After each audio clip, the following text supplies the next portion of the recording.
داشتم نگاه میکردم دیدم آیت الله خامنه ای رهبر جمهوری اسلامی به دیدار یک خانواده آسوری رفتن که فرزندشون در جنگ شهید شد.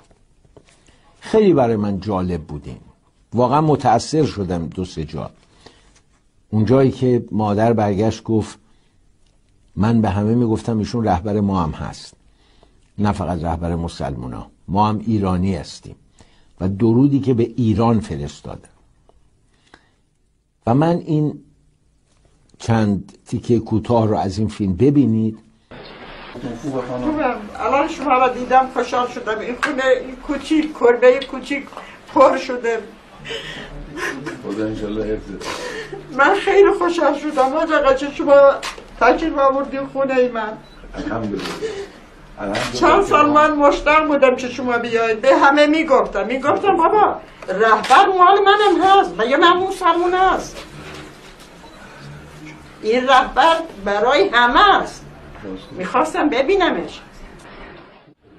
آقای خامنه ای در این دیدار هم چای رو خوردن هم کیک خوردن، یعنی در واقع یک مسیحی جلوشون ظرفی رو گذاشت، نگفتن نجسه باید دهن آب بکشیم یا برای من جداگانه برین از تو قمقمه چای بیارید، نه، همون مادر و خواهری که جلوشون چای رو گذاشت خوردن، کیک رو هم خوردن، دستپخت یک مسیحی.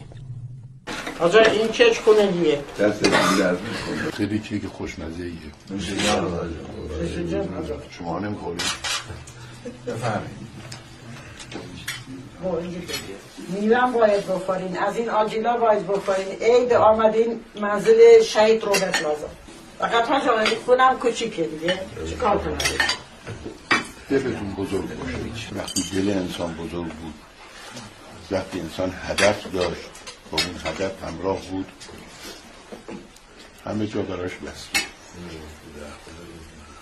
هر کجا تو با منی من خوشدلم، ور بود در کنج چاهی منزلم.